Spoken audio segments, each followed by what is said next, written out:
नाज़रीन, कुछ आम तरीन खबरें हैं आपके सामने रख देते हैं। इस वक्त पूरी दुनिया की नजरें पाकिस्तान और इंडिया पर हैं। अमेरिका बोल रहा है, अक़वाम मुत्तहिदा बोल रहा है, मिडिल ईस्ट बोल रहा है, यूरोप बोल रहा है, बरतानिया बोल रहा है, सब ममालिक बोल रहे हैं और सब ये रोक रहे हैं कि ये एस्केलेशन ना हो, टकराव ना हो। लेकिन टकराव नजर आ रहा है, एक जंग नजर आ रही है, खौफनाक किस्म की झड़प नजर आ रही है। इस वक्त आजाद कश्मीर के अंदर लाइन ऑफ कंट्रोल पर सूरत बहुत ज्यादा खराब है। वहां पर जो बस्तियां हैं वो खाली करवा दी गई हैं। लोग गांव से निकल गए अपना माल मवेशी लेकर और जो हैवी तोपखाना है वहां पर मूव कर दिया गया है। पाकिस्तानी एयरफोर्स हाई अलर्ट है। मीडिया और जर्नल पागल हो गए और बार बार एक ही बात करेंगे, मोदी जी आगे बढ़े, मोदी जी हिम्मत करें, मोदी जी स्ट्राइक करें, मोदी जी बम मारे, मोदी जी। इवन एक दो पागल तो ऐसे वो कह रहे हैं न्यूक्लियर स्ट्राइक करें, न्यूक्लियर स्ट्राइक करें। पाकिस्तानी फौज की पाकिस्तान की सड़कों पर खैर मामूली मूवमेंट नजर आ रही है। ये इब्राहिम अरबानी वीडियो देखें कि पाकिस्तानी जो फौजी टैंक हैं बाकायदा से वो बॉर्डर्स की तरफ मूव कर रहे हैं। ये देख लें।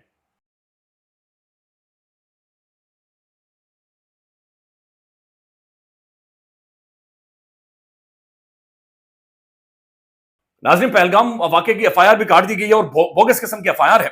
लेकिन इसी दौरान पाकिस्तान के सोशल मीडिया पर कुछ चीज मंजर यहां पर आई है और ये बहुत बड़ी है और ये पूरी दुनिया की तवज्जो इन चीजों की तरफ है।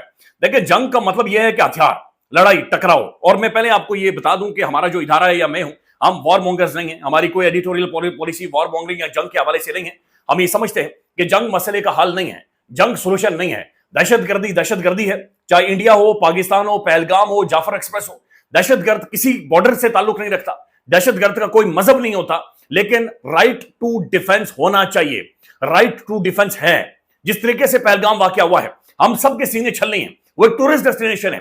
इंडिया के अंदर भी जो लोअर मिडिल क्लास है वो पूरा साल अपनी तनख्वाह जोड़ती है कि हमने 6-7 दिन जाकर घूमकर वापस आ जाना है। लेकिन वहां पर यह दहशतगर्दी का खौफनाक वाकया और वहां पर लोगों को मार दिया गया है। हम सबके सीने छलनी है, हम सब दुखी हैं।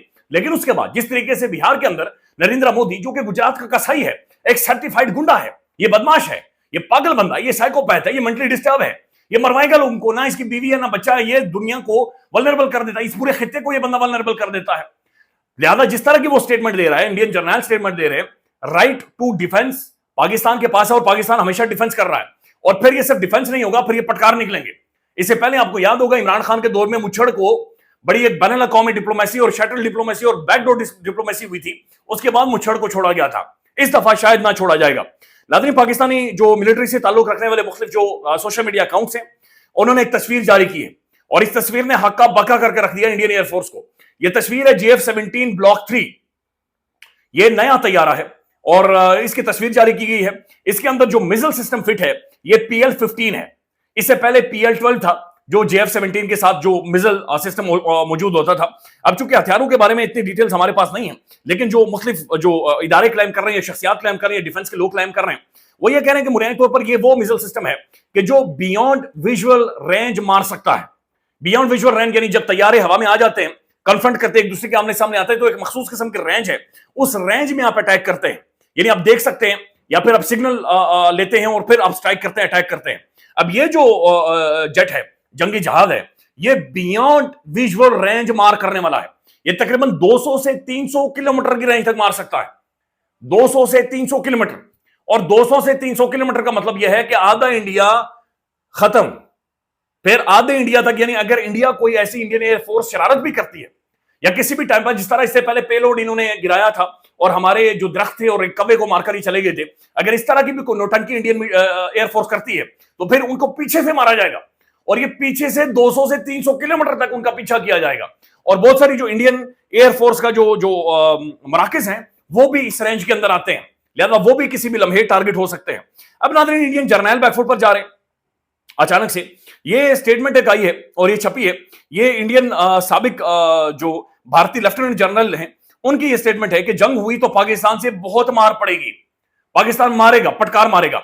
अब ये एक और इंडियन जर्नल है, इन्होंने बाकायदा से वीडियो पैगाम जारी किया और उस वीडियो के अंदर ये कह रहे हैं कि अगर ये दिफाई मुबस्सिर है, जनाब दिफाई तज्जियाकार है, ये परवीन साहनी, इन्होंने कहा कि अगर भारत जंग शुरू करता है तो भारतीय फजाइया के सरबराह ने पहले से कह चुका है कि हमारे पास प्लेटफॉर्म्स इतने नहीं है। ये सुन लें। Be tactical fights between the two militaries, and tactical fights are about attrition. Numbers matter. Now think of the Indian Air Force, where the Indian Air Force Chief, Air Chief Marshal AP Singh, has repeatedly said that I am short of platforms. I'm only referring to the platforms. I'm not even talking about other essentials. which the Air Force lacks today. Now, he has said, I'm short of platforms. Think of it, so many of its platform he will not be able to use because they have to be kept for the China front, and he'll have very little platforms to use against Pakistan, so there is trouble. अब दूसरी तरफ नाज़रीन, जो India के अंदर military से ताल्लुक रखने वाली शख्सियात या लोग हैं, जनरल्स हैं, जिनका दिमाग काम करता है, जो इंडियन फिल्मों से मुतासिर नहीं है, वो ये कह रहे हैं कि जनाब ये जंग हुई तो ये बहुत बुरा नुकसान हो जाएगा, और कारगिल हमारा अपना इलाका था, हमें अपना इलाका वापस लेने के लिए हजारों फौजी मरवाने पड़े, हजारों फौजी मरवाने पड़े। अब ये सुन लें, आप खुद सुन लें। And if we decide to take it by force, it will take our country back by many years, because wars are very costly. Fighting a war on the hills today, if you say to take back some area of POK or entire POK, will result into catastrophic losses in humans and capital. पहली बात, कारगिल हमने अपने area में लड़ा ना, अपनी जमीन वापस ली, हमें हमारी नजर हट गई थी, वो बैठे हुए थे हमारे एरिया में, अभी 25 साल हुए हैं। नाज़रीन, इसी दौरान एक और बड़ी हैरानकुन डेवलपमेंट होती है, और वही ये होती है, और ये तब तक मुझे यकीन नहीं था, मैं समझ रहा था शायद फेक न्यूज है। जब इंडियन एयरफोर्स ने बकायदा से ये क्लेम किया तो यानी हद है, ये इंडियन लोगों को बाहर निकलना चाहिए, पूछना चाहिए बेवकूफ है, ये जो पूरा टोला इंडिया के अंदर बैठा हुआ है, ये मरवाएंगे इन लोगों को। और ये हुआ ये है कि पाकिस्तान से कशीदगी, भारतीय फजाइया बुखलाहट का शिकार, अपनी ही आबादी को निशाना बना दिया। ये इंडियन एयरफोर्स ये क्लेम कर रही है कि Indian air force regret the damage cause today to a property on the ground. यानी इंडियन जंगी जहाज उड़ रहा था और वो नीचे से लीक हो गया। अब लोग ये सोच रहे थे कि लीक हो गया तो कोई तेल निकलेगा, पानी निकलेगा, लेकिन लीक हो गया, बम गिरा गया नीचे और लोगों के घर तबाह हो गए। यानी वो अब इंडियन तैयारा कोई भी जेट उड़ता है तो नीचे से लोग पहले भागते हैं, वो कह रहे हैं ये गिर ना जाए कहीं हम पर। तो ये यकीन माने, ये इंडियन एयरफोर्स बकायदा से इस बारे में ट्वीट कर रही है, और वो ट्वीट करके बता रही है कि जनाब ऐसी सूरत इंडिया के अंदर हो गई है, और ये इंतहाई परेशान कुन है कि उनके अपने तैयारों से वो जो उनके अपने लोग हैं वो किसी भी सूरत महफूज नहीं है, और ये सारी सूरत उनके बारे में की जा रही है। नाज़रीन, नजम सेठी साहब की एक स्टेटमेंट है इमरान खान साहब के हवाले से इन हालात में। देखें, इंडिया जो हमारी कमजोरी जिसका फायदा उठा रहा है, वो पाकिस्तान के अंदर वो सियासी अदम इस्तिकाम या अवाम का एक तरफ जाकर खड़े होना है, और इस सारे मुल्क को अगर कोई मुत्तहिद कर सकता है वो वाहिद बंदा है इमरान अहमद खान न्याजी। सिर्फ इमरान खान इस पूरे मुल्क को मुत्तहिद कर सकता है, और इस बारे में एक स्टेटमेंट भी आई है उमर अयूब साहब की, बराए मेहरबानी वो सुन लें।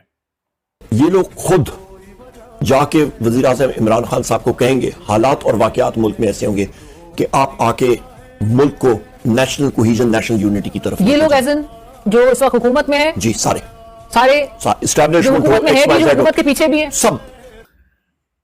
नाज़रीन, अडियाला जेल में ज़ाहिर ये बड़ी डेवलपमेंट है। जो 4 जर्नलों ने दरखास्त दी है कि वो इमरान खान साहब से मिलना चाहते हैं, अल्लाह करे बेटर सेंस प्रिवेल करे, चूंकि इमरान खान इस वक्त वाहिद अथॉरिटी है जो लोगों को मुत्तहिद कर सकता है।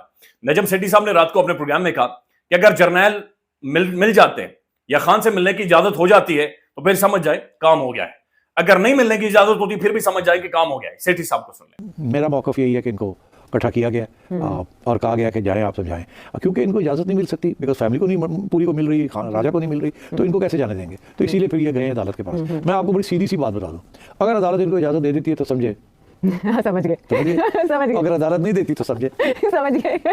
नाज़रीन, इसी दौरान जहां पर खैर मामूली हालात बने हुए हैं, जहां पर LOC गर्म है, जहां पर एयरफोर्स हाई अलर्ट है, जहां पर फौज मूव कर रही है, जहां पर अवाम खून गर्म हो रहा है लोगों का, और बाकायदा बॉर्डर बंद कर, जो एयर फजाई हुदूद है वो बंद कर दी गई है, पूरी दुनिया बोल रही है, अक़वाम मुत्तहिदा बोला है, डोनाल्ड ट्रंप बोला है, तुलसी गबार्ड बोली है, चाइना बोला है, सऊदी अरब बोला है, UAE, इवन ईरान बोला है मीडिएशन के लिए। वहां पर अगर कोई नहीं बोला तो पाकिस्तान के साबिक 3 दफा के वज़ीर आज़म मियां नवाज शरीफ साहब नहीं बोले, और उनसे बाकायदा सवाल भी हुआ है। और ये बात समझे, ये नॉर्मल नहीं है, ये अब नॉर्मल है, ये खामोशी इस वक्त अब नॉर्मल है। और मरियम साहबा भी नहीं बोली, यानी मरियम नवाज शरीफ साहबा भी इस सूरत हाल के अंदर कि जब मुल्क जंग के मुंह में है, मरियम साहबा भी नहीं बोली।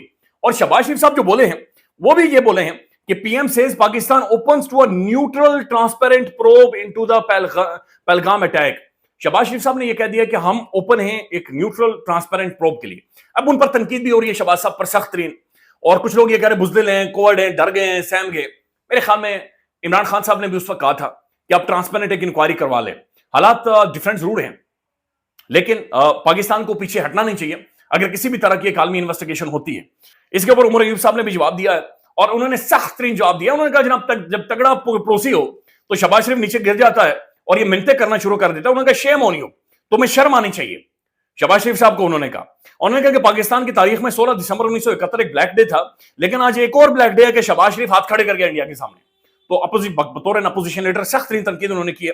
Pakistan has nothing to do with the Pahalgam incident in Indian held Kashmir. Shahbaz Sharif offer of a neutral probe is a manifestation of a weak nation trying to appease a strong neighbour. वो कह रहे हैं कि जो शहबाज शरीफ ने स्टेटमेंट दी है ये बुज़दिलाना स्टेटमेंट है, यानी पहलगाम वाकये से हमारा लेना देना ही नहीं है। उसकी खाली एफआईआर पढ़े, एफआईआर में ये कहा जा रहा है कि वाकया 1:30 बजे शुरू हुआ, 2:20 तक फायरिंग होती रही, 2:30 पर एफआईआर हो जाती है। और फिर एफआईआर में यह कहा जाता है कि जो दहशतगर्द वो बाहर से आए थे, वो सरहद पार करके आए थे। आज का अखबार या पूरी दुनिया ये छाप रहा है कि जो इंडियन फौज है उन्होंने श्रीनगर के अंदर 2 घरों को उड़ा दिया है। वो कह रहे हैं जनाब वो लोग इधर ही रहते थे, उनकी फैमिली इधर ही रहती थी जिन्होंने वहां पर लोगों को मारा है।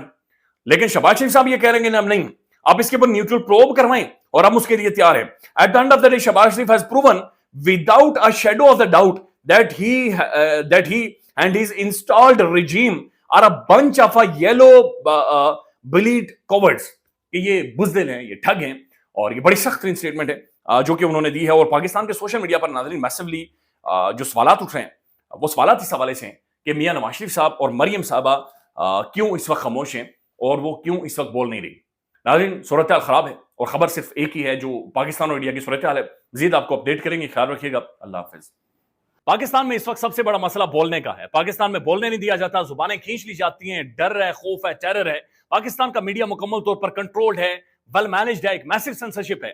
इसी तरह का दबाव पाकिस्तान में सियासत.pk भी फेस कर रहा है, जिसे पाकिस्तान भर में गुज़श्ता कई महीनों से मावरा आइन, मावरा कवानीन मुकम्मल तौर पर बंद कर दिया गया है, मुकम्मल तौर पर बैन कर दिया गया है। सियासत.pk की नशरियात को लिमिटेड करके पाकिस्तान में छोड़ दिया गया है। तमाम तर कानूनी मुआवजे के ऊपर आवाज उठाई गई, दस्तक दी गई, लेकिन हर तरफ से खामोशी है, सन्नाटा है, कहीं पर कोई सुनवाई नहीं है, कोई सुनने को तैयार नहीं है। लेकिन इसका हल क्या है? क्या खामोश हो जाएं? क्या सवाल ना करें? क्या मालूमात आप तक ना पहुंचाएं? क्या इंफॉर्मेशन आप तक ना पहुंचाएं? मालूमात भी पहुंचेगी, इंफॉर्मेशन भी पहुंचेगी, सवालात भी उठेंगे, लेकिन अब आपने रोल प्ले करना है, आपने अपना किरदार अदा करना है। और छोटा सा एक प्रोसीजर है, प्रोसेस है, उसके बाद आप अपना किरदार अदा करें और हमारी मदद करें। पहले आपने यह करना है कि हमारे यूट्यूब चैनल को सब्सक्राइब करना है, उसके बाद ज्वाइन के बटन के ऊपर जाना है, क्लिक करके हमारा मेंबर बनना है। या फिर दूसरा ऑप्शन यह है कि आपने वीडियो की डिस्क्रिप्शन में जाना है, वहां पर पैट्रियन का लिंक मौजूद होगा, उस लिंक के ऊपर क्लिक करें और हमें सपोर्ट करें, हमारा हिस्सा बने, हमारी ताकत बने। ख्याल रखिएगा, अल्लाह हाफिज।